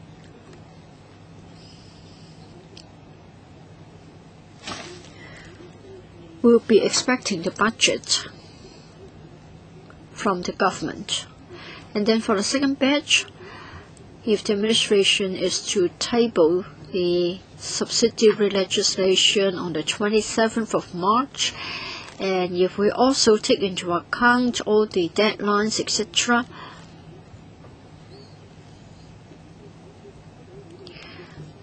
we have only roughly 3 weeks' time to scrutinize the 3 pieces of subsidiary legislation. And if we look at the schedule of LegCo meetings,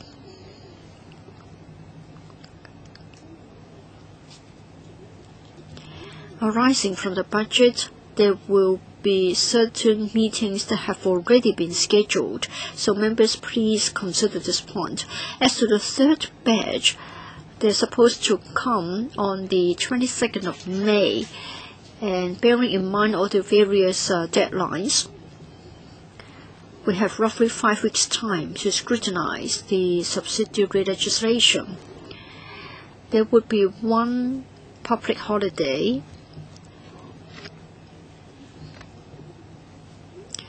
So for the 3 batches, I've just sort of provided the information concerning the time available. Thank you. I think both the Secretariat and also the LSD have provided the information for us. For the first batch, tabling will take place on the 6th of February, 4 weeks and 2 days' time for scrutiny. Barely acceptable. For the second batch, I think that worries me. There would only be 3 weeks' time for us to carry out any work. For the third batch, 5 weeks. I think there's more or less the sort of a normal time available. So for the second batch, I just wondered if the administration can consider proposing another time table so as to make sure that we have, say, 5 weeks' time. We are talking about accounting standards and financial statements, so I'm worried as to whether there will be adequate time. And in fact, for the first batch, again, we will be 2 weeks short.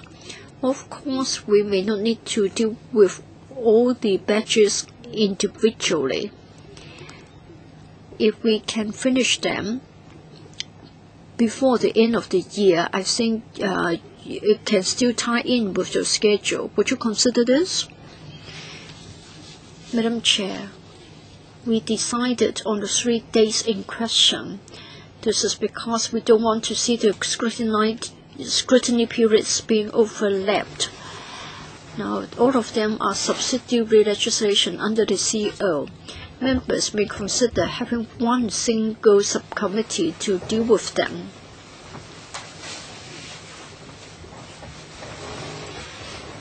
If you overlap, then in the overlapping period, the workload may be great. Now, for the second batch, this is because we have to avoid the budget as well as the public holidays. Now, Madam Chair, you hope that there will be fewer subsidiary legislation. In fact, there are only 3 of them.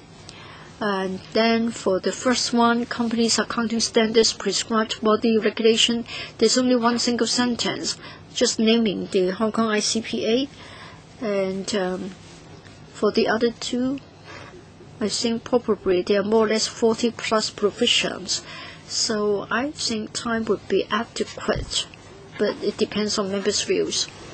Our LSD has already given their views. I think the government has made a very good proposal. I will check with members. Now, are you proposing that we should set up one single subcommittee to deal with all the 3 batches of subsidiary legislation? Yes, provided you want to set up a subcommittee. Yes, we'll propose one single subcommittee. Well, if members agree to have one single subcommittee to deal with them, the administration can watch the progress and adjust the timing of Gazetto. I think we can be flexible. Yes, if members don't think that overlapping will be too much a problem. Kenneth Leung, of course, the government can ask us to set up one bills committee to look at the subsidiary legislation, but I personally is very willing to join the committee. But have you thought about some operational matters? That is, whether other members have the time and energy, to look at all these subsidiary legislations? Wong Ting Kwong? In the last session, when we vetted the company's bill, there's a big set of law. We spent a lot of time, but we get our job done in the end. So I think the subsidiary legislation, even though it involves 3 batches, I believe I think it will be scrutinized by the same group of people who are concerned about companies' operations and the business. So I think for the sake of efficiency, the bills come should be actually composed of the same group of people. Mr. Leung, don't worry, it won't take you too long. We managed to finish our scrutiny of the company's bill. So it shouldn't be a problem vetting the subsidiary legislation. Okay, Sin Chung Kai, followed by Ronnie Tong. Of course, the government can make a proposal, but this is our business. We can make a decision for ourselves. Theoretically, I agree with Wai Ting that it's the same group of people normally who are concerned who would be scrutinizing the bill. But in fact, a member can only look at one subsidiary legislation. So the most important is that we are given adequate time. Ronnie Tong, I agree with Wai Ting point. It's not that difficult. 40-odd clauses, not a big deal. We actually we looked at 2 bills at the same time last year, the competition bill, etc. So, well, members shouldn't say, well, they don't want to come because there'll be too much work. We've had so much discussions already, and I think let's just schedule for Bills Committee to meet to the scrutiny. As simple as that. Okay. Just then members said they worry about your workload, but I think all panels, Bills Committees are the same. Any members who are interested can ask to join. You can join the Bills Committee any time. For members without time, you can always withdraw when you want. So my proposal is that based on the government's proposal, we can propose that we can set up a Bills Committee to scrutinize all the subsidiary legislation. Whether members want to join, it's up to you. You can join or leave any time. Mr. Wong? Chairman, I agree with what you said. So we're going to have the legislation table in batches already.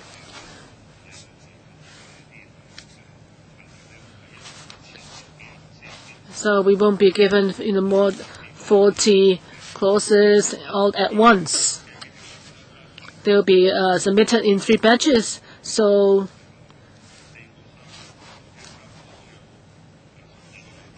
and we have about 12 weeks to handle them. So time-wise,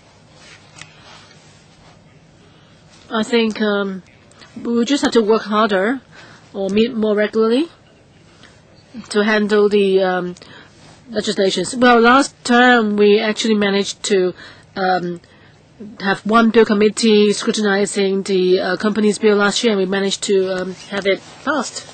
So, of course, ultimately it's up to the House Committee to decide what to do. But I think that's it for this item.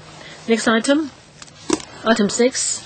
Proposed retention of supernumerary directorate posts to deal with matters concerning companies and bankruptcy-related legislation. Because it involves supernumerary posts, so other members are also invited to attend the discussion.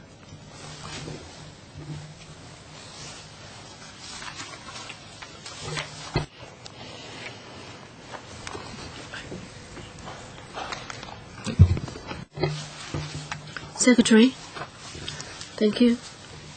Members, the paper seeks members' views on the proposal. Basically, under the FSB, we want to extend the post of a PSA for 1 year. And there's also a deputy principal solicitor in the company's registry. We want to extend it for 9 months. The paper lists out our main considerations.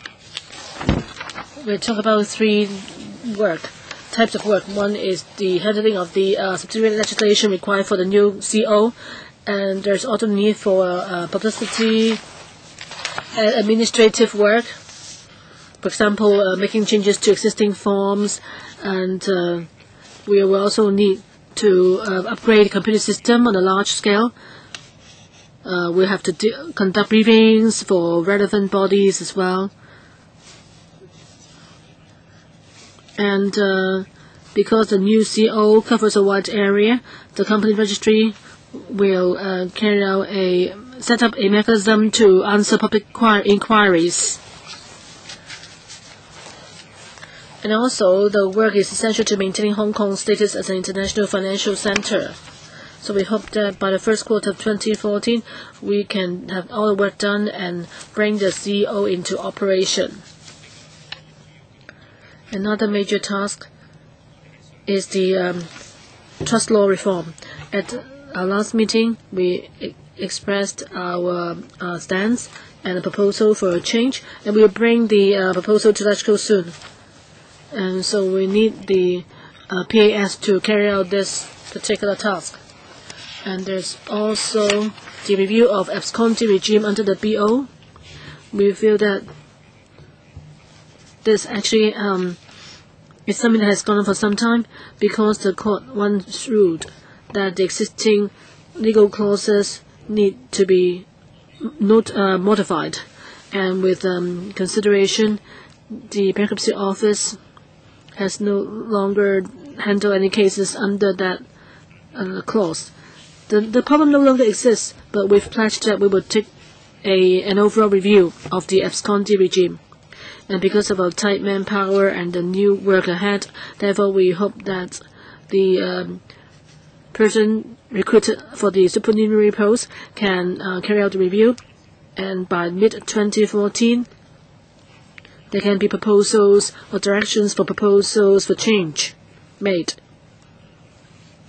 Therefore, the PAS-FS job will need to be extended to June 2014. If members support this proposal, we would make the submission to the Establishment Committee in February. Wong Ting Kwong.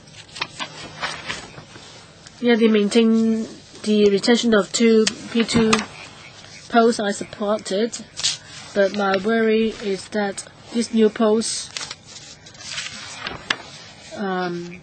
these two D2 posts, given the heavy work ahead for the implementation of the CO, there will be a lot of public inquiries in relation to the new ordinance, and there will be a lot of publicity work to be done. So it's important to have people who know about the process well and the law well.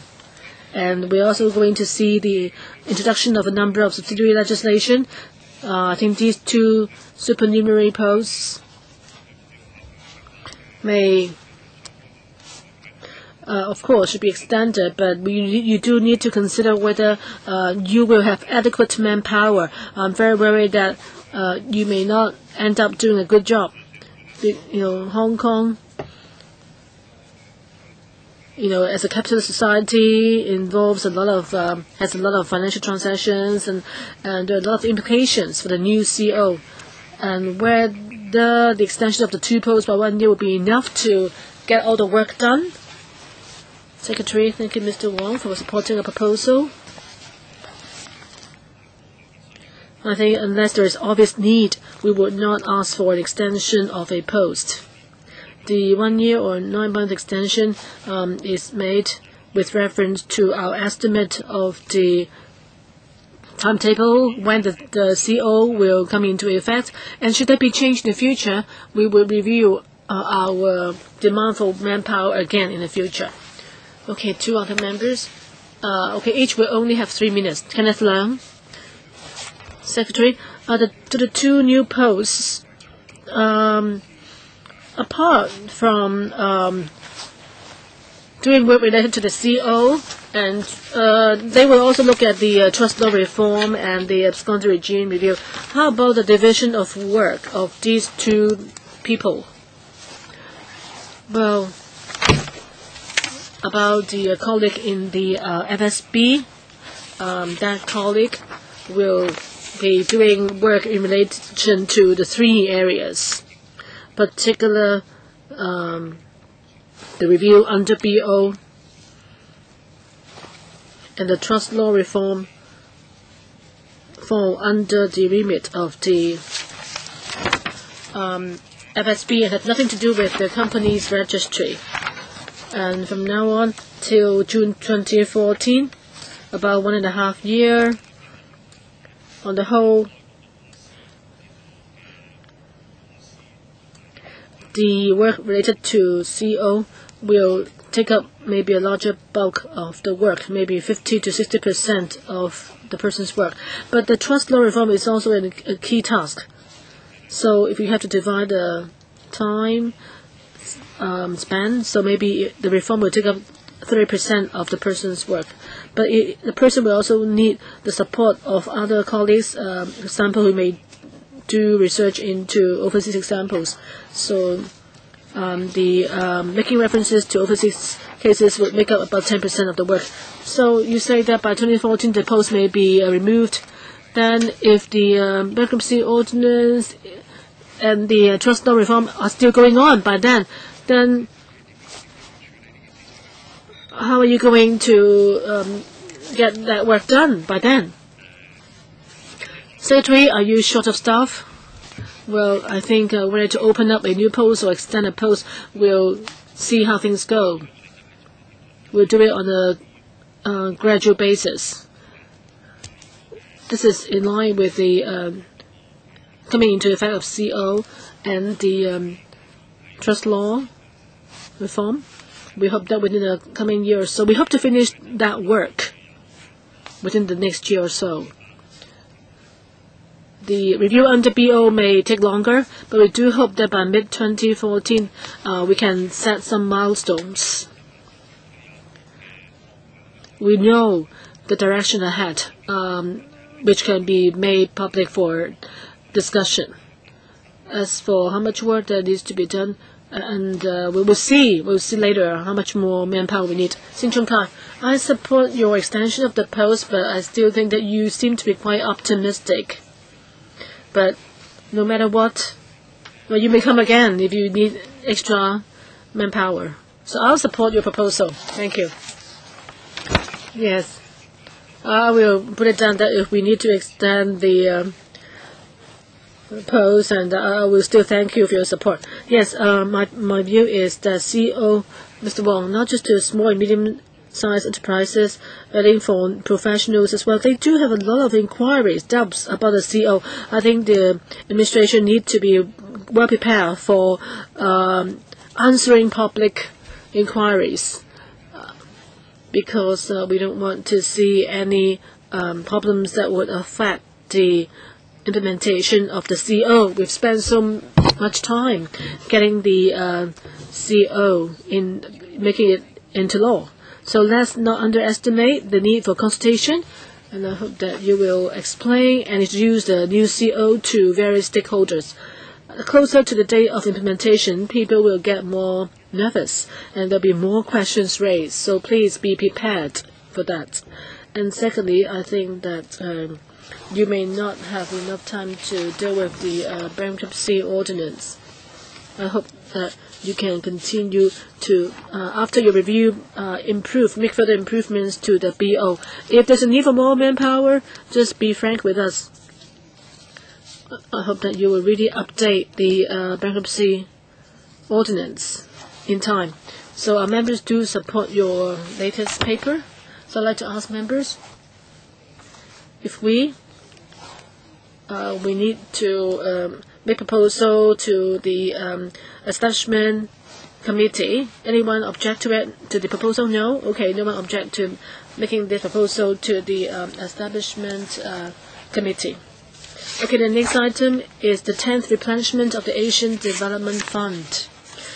So may I ask the administration's representative to come in to this room.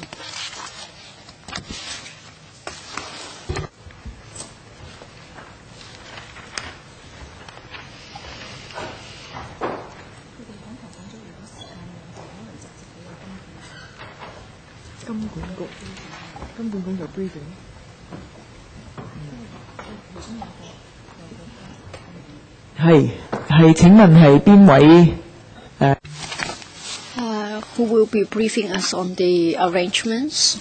Yes, I will start, and then I'll give the floor to my colleague. Well, today we come here to talk about Hong Kong's contribution to the ADF, Asian Development Fund.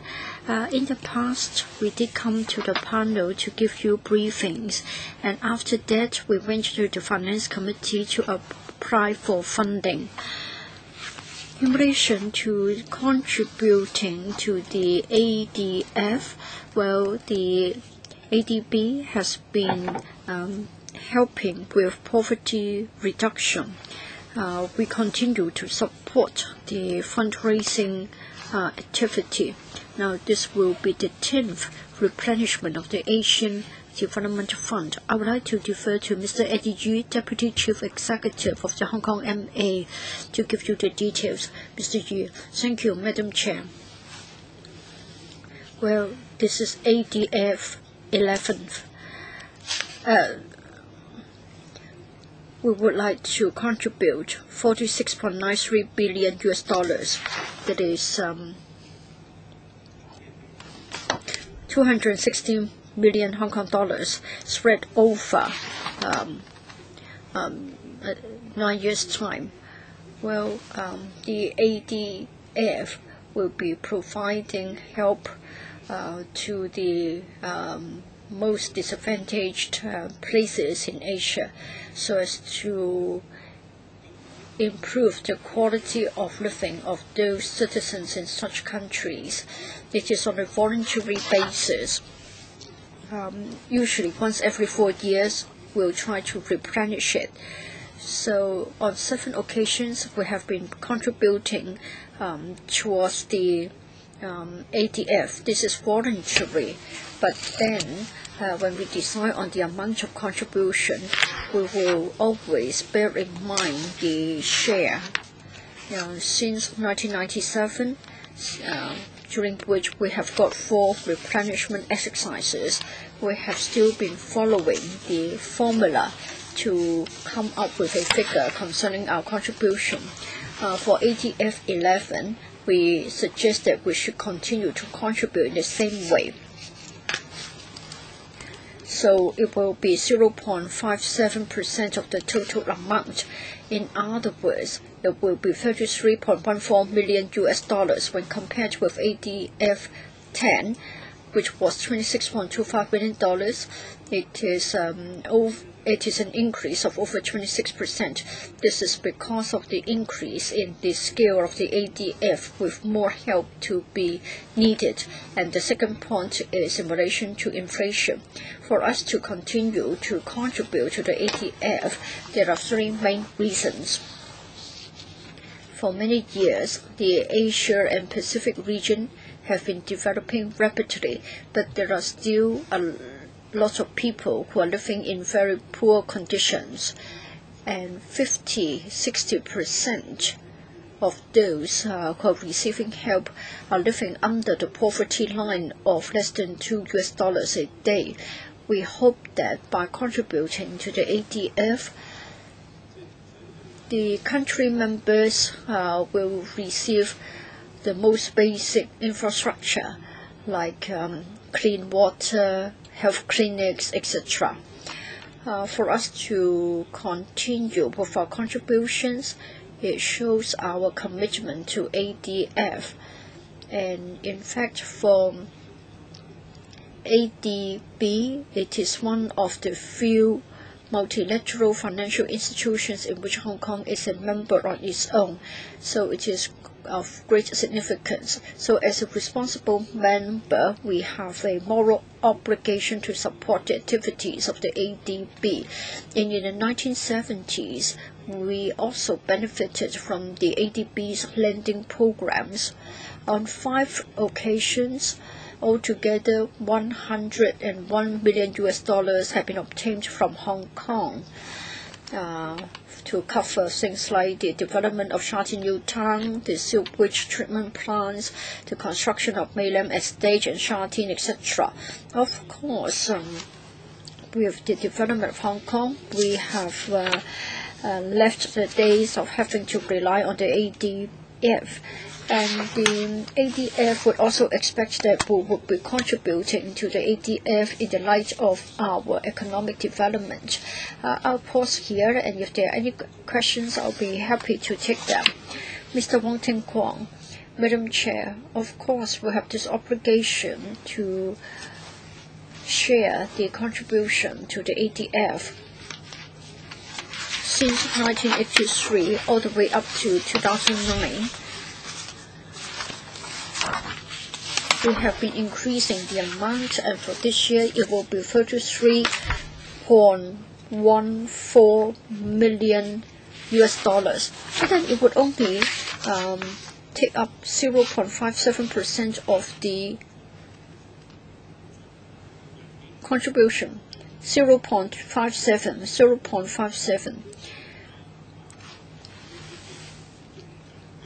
So for this year, ADF will be raising a huge sum of money.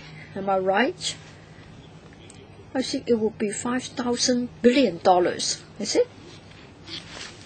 5.8 billion US will be the total sum.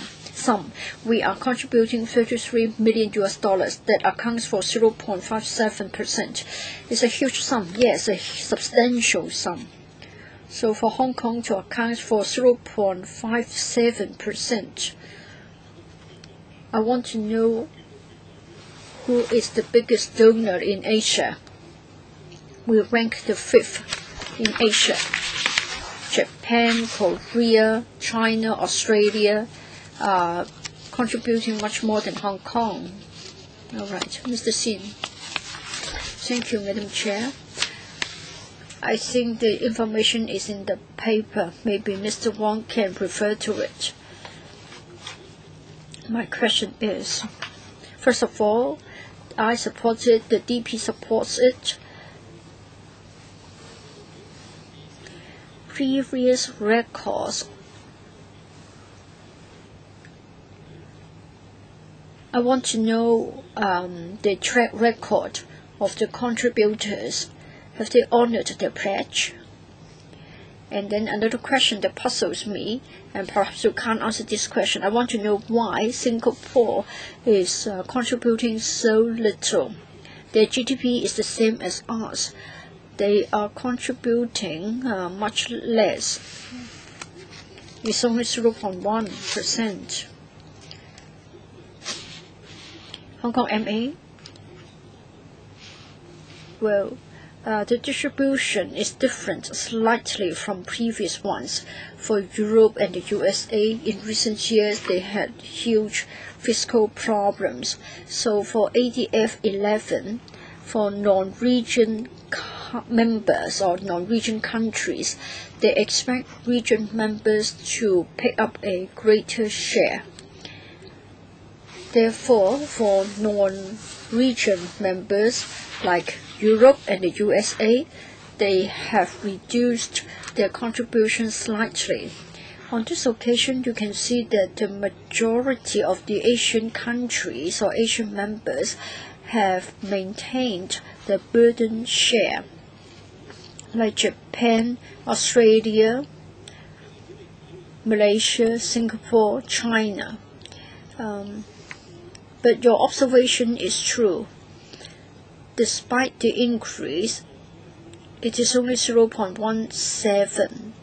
When compared with the one agreed in 1997, it was 0.39. It is still lower than Hong Kong's. This is because we hold a greater share in ADB than Singapore. So it's 0.57 for us, but 0.39 for them. But they haven't really contributed up to 0.39%. It is entirely voluntary. Individual members can take into account their own circumstances. On previous occasions, we did talk to the ADB and other ADF members. We've said that individual members should honor their obligation. Now, you can see that Singapore has enlarged their share. We also hope that they will contribute more, but for Hong Kong, we are discharging our own duty, and so we're still adhering to the 0.57%. What about the track records? Yes, maybe I can answer the question and then Hong Kong MA can also supplement. Now, there are 2 points here. First of all, the ADB's own work. The ADB has a independent evaluation committee in relation to the evaluation of the work of ADB. And then, for the operation of the ADF, there is also an independent evaluation or independent review report. It shows that it has been operated more or less in line with the objectives. But then for one particular recipient member, as a result of the political situation, I think the level is different from that laid down by the ADF. And so the overall level has been tracked down by about 10%. I would rather not disclose the name of that country. There is an internal security problem or stability problem. But taking all the members as a whole, as a result of the discharging of the duties or honoring of the obligations, I think generally speaking it is fine. Ms. Yan has already given an answer, but allow me to supplement. They hope that it will be 80% as far as the success rate is concerned. Between 2001 and 2010, I think they think that the projects are successful.